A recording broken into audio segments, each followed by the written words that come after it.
ဒီအမျိုးသမီးဟာသူ့ခင်ပွန်းကသူ့တငယ်ချင်းမနဲ့ရှို့ဝဲပြီးတွေ့လိုက်ရလို့အလွန်အားတင်သွားခဲ့တယ်။သူမကိုယ်တိုင်မိဖို့လဲသူတို့က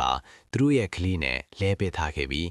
သူတို့ရဲ့ရည်ရွယ်ချက်ကတော့အဲ့ဒီကလေးကြီးလာရင်အမျိုးသမီးရဲ့မိသားစုပိုင်ဆိုင်မှုအားကိုအမွေဆက်ခံစေခြင်းလိုပဲဖြစ်ပါတယ်။အမှန်တရားကိုသိလိုက်ရတဲ့အခါအသမီးကအလွန်တော်သားထွက်သွားပြီးသူ့ရင်ထဲမှာရက်ဆက်တဲ့လက်စားချေမဲ့အစီကိုချက်ချင်းဆွဲချခဲ့တယ်။ဒါကြောင့်နောက်အနှစ်အနေငယ်ကြအောင်ဒီအမျိုးသမီးကတီလာရှိတဲ့ဇနီးကောင်းတစ်ယောက်နဲ့ကောင်းမွန်တဲ့အမိခင်တစ်ယောက်အဖြစ်ဆက်လာသရုပ်ဆောင်ခဲ့တယ်။သူမကသူတို့ရဲ့သမီးလေးကိုအထူးဂရုစိုက်ခဲ့တယ်။သူ့သမီးချင်းဦးလာတိုင်းဒီသမီးလေးကအလုံးပျော်ရွှင်ခဲ့ရတယ်။သူတို့သုံးယောက်ကြားကတားရပါဝင်ချင်းကတကယ်မိသားစုအစစ်အမှန်လို့ပုံရနေခဲ့တယ်။တကယ်တော့ဒီသမီးလေးကသူ့ရဲ့အမွေးမိခင်ဘာတူလဲဆိုတာငငယ်ကတွေကသိနေခဲ့ပေမဲ့ဒီအမျိုးသမီးကလုံးဝဂရုမစိုက်ခဲ့ပါဘူး။မျက်စိတမွေအတင်မှာပဲသမီးလေးကလာခဲ့တယ်။အမျိုးသမီးကသူ့သမီးအတွက်အလုံးကောင်းမွန်တဲ့ခင်မွန်တယောက်ကိုရှာခဲ့ပြီးလို့သူ့လူကိုပြောပြလိုက်တယ်။သူကအဲ့ဒီဒေတာမှာအချမ်းသာဆုံးနဲ့အာနာအရှိဆုံးတထေးကြီးတယောက်ဖြစ်ပြီး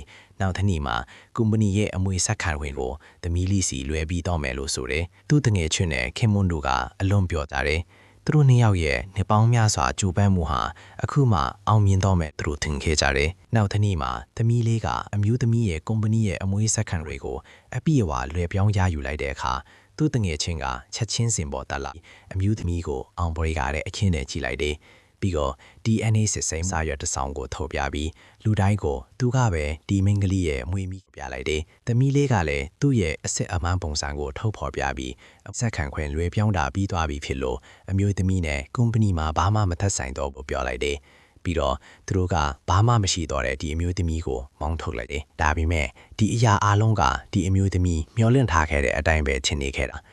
သမီးလေးရဲ့မင်္ဂလာဆောင်မဲနေမှာမင်္ဂလာပွဲမြင်ခွင့်ကိုတစ်ချိန်လုံးတိုက်ထုတ်လွှင့်ပြသနေခဲ့တယ်။ဒီအချိန်မှာဒီအမျိုးသမီးကလှပတင်တဲ့ပုံနဲ့မင်္ဂလာပွဲကိုရောက်ရှိလာခဲ့တယ်။သူ့တငယ်ချင်းကသူမကိုမြင်လိုက်တာနဲ့ချက်ချင်းပဲအမျိုးသမီးစီရှောင်သွားပြီးသမီးလေးရဲ့မင်္ဂလာပွဲကိုဖျက်ဆီးဖို့ပါနဲ့လို့ပြောပြီးပြန်ခိုင်းတယ်။ဒါပေမဲ့ဒီအမျိုးသမီးကသူ့လက်ထဲကဖိတ်ကြားကိုပြပြီးသူ့ကိုဖိတ်ကြားထားတယ်လို့ပြောလိုက်တယ်။ဒီအချိန်မှာသမီးလေးကရှောင်ပြီးဖိတ်စာအားလုံးကိုသူ့ကိုယ်တိုင်စီစဉ်ထားတာဖြစ်ပြီးဒီအမျိုးသမီးကိုဘယ်ကမှဖိတ်ကြားခဲ့ခြင်းမရှိကြောင်းပြောလိုက်တယ်။ပြီးတော့လုံခြုံဤကိုခေါ်ပြီးဒီအမျိုးသမီးကိုမောင်းထုတ်ခိုင်းတော့တယ်။ဒီအချိန်မှာသူတို့သားကရုတ်တရက်ပေါ်လာပြီးသူအလုံးနေကြတာလေလို့မေးလိုက်တယ်။သူခင်မုံဟောင်းကချက်ချင်းမဲ့သူတို့သားကိုချောက်တဲ့အပြုံးနဲ့ဆက်ဆက်လိုက်တယ်။ဒီမင်္ဂလိကဒီအမျိုးသမီးကသူတို့ရဲ့မင်္ဂလာပွဲဖျက်ဆီးဖို့ကြိုးစားနေတာဖြစ်ပြီးအခုပဲမောင်းထုတ်တော့မယ်လို့ချွဲပစ်ပြောလိုက်တယ်။ဒါပေမဲ့ဒီအချိန်မှာသူတို့သားကရုတ်တရက်လဲလိုက်ပြီး